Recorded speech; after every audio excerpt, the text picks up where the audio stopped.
Je vais vous demander d'oublier les cloches qui sonnent, les cartables qui raclent le bitume et les parents qui hurlent «bonne journée» derrière les grilles.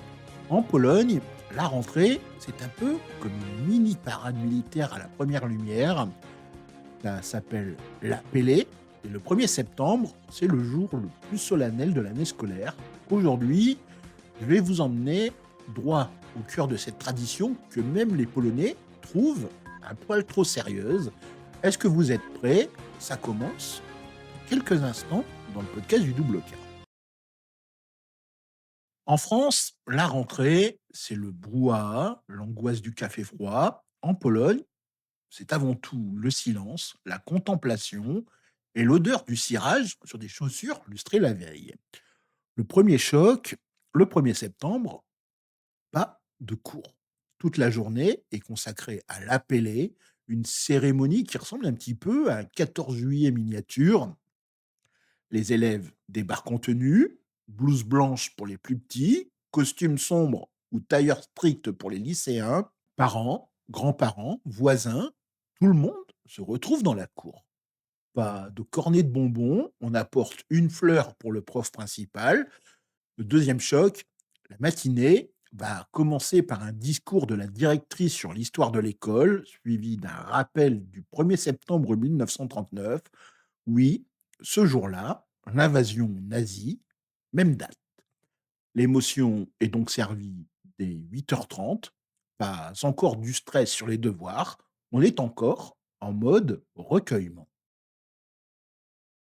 Une fois le discours terminé, l'élève major de promotion décroche la bannière de l'école. Je vous laisse imaginer votre ami préféré, tout sourire, qui marche comme un soldat de la garde républicaine avec l'étendard floqué du blason de l'établissement. Les autres majors de promotion le suivent en rang, pas un pas de travers, pas un soupir. Les familles applaudissent avec une retenue presque britannique. Le troisième choc, les élèves, ils reçoivent une liste de leurs enseignants pour venir les saluer un par un, genre un petit peu speed dating très protocolaire. En disant bonjour monsieur Kowalski, j'aurai l'honneur d'être dans votre classe de maths cette année.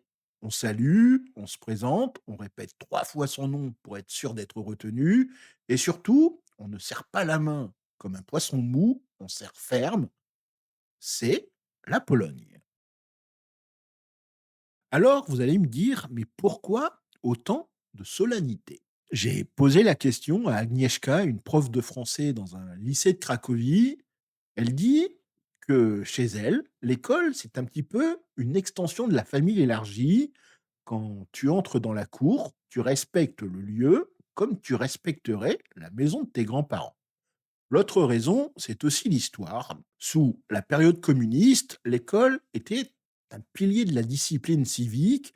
Les traditions ont survécu, même si aujourd'hui, les cours de morale marxiste ont laissé la place à l'éducation civique. Le résultat, c'est qu'on célèbre le début de l'année comme une cérémonie d'investiture. Le but n'est pas de se faire peur, mais de rappeler que l'école, c'est sérieux. Et puis, il y a aussi l'aspect communautaire. Les familles viennent nombreuses car l'école est perçue comme un bien commun, presque sacré. Pas question de rater l'appelé. D'accord, cela peut faire penser à quelque chose de très rigide. Mais sous les coutumes, il y a des baskets Nike planquées sous les pantalons et des écouteurs dans les poches. Il y a des élèves qui vont avouer qu'ils se passent des photos sur Instagram dès que l'officiel se tourne. Il y a une jeune fille qui m'a glissé: «C'est notre jour de star, on a le droit de se faire belle, sans encore de notes». Et les profs, ils apprécient évidemment aussi la mise en scène. Un prof d'histoire m'a d'ailleurs confié: «C'est le seul jour où les élèves nous écoutent sans demander l'heure de la récré».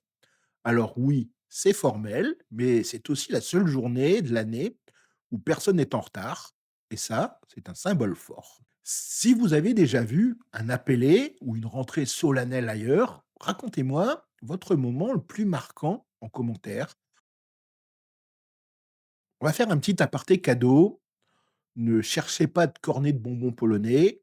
La traduction existe dans certaines régions proches de l'Allemagne, mais elle reste assez marginale. Ici, l'enfant apporte une fleur, généralement un chrysanthème blanc. Vous allez me dire, mais pourquoi ce choix? C'est plutôt une fleur réservée pour la Toussaint, parce qu'en fait, c'est la fleur des cimetières militaires et donc un symbole de mémoire. En la remettant au professeur, l'élève signifie: «J'apporte ici ma mémoire et mon respect». C'est aussi un petit peu un joli geste écolo. Les fleurs sont ensuite plantées dans les jardins de l'école. Zéro plastique, zéro sursucré, mais une odeur de terre et de saison. L'appelé, il va se terminer par l'hymne national. Tous les élèves se tiennent droit, main sur le cœur, pas un téléphone ne sort. Ce n'est pas une obligation légale, c'est juste la règle non écrite. Évidemment, tu ne souhaites pas être la seule personne à bouger. Quand la dernière note résonne, la directrice claque dans ses mains: «Allez, maintenant, on rentre en classe». Et là, seulement, va commencer la vraie rentrée avec des stylos vierges et des cahiers tout neufs. Alors, le secret de la rentrée polonaise, c'est simple, on ne commence pas par l'année par «Qu'est-ce que je vais manger à la cantine?», mais par «Quelle place je vais prendre dans la communauté?». L'appeler, ce n'est pas une corvée, c'est une initiation un petit peu. Elle place l'élève comme acteur responsable dès le premier jour. Et pour les parents, c'est un rappel que l'école ne se résume pas à une note sur 20, mais à une transmission. Et si vous passez un jour en Pologne début septembre, levez les yeux vers les bannières qui flottent devant les écoles. Vous comprendrez alors que ce n'est pas une rentrée comme les autres. C'est une cérémonie de passage, une poignée de main collective qui dit on est tous dans le même bateau et il part aujourd'hui. Si vous avez appris quelque chose aujourd'hui, vous pouvez évidemment laisser un pouce bleu, partager la vidéo à un ami qui pense que la Pologne c'est que des pierogies et abonnez-vous pour la suite. La semaine prochaine, on va partir à la découverte des cantines scolaires polonaises. Et spoiler alerte, il y a de la soupe au baies de sureau.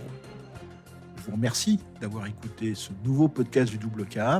Je vous souhaite en attendant de passer une agréable journée, Biegonia, et je vous dis à très bientôt dans un match.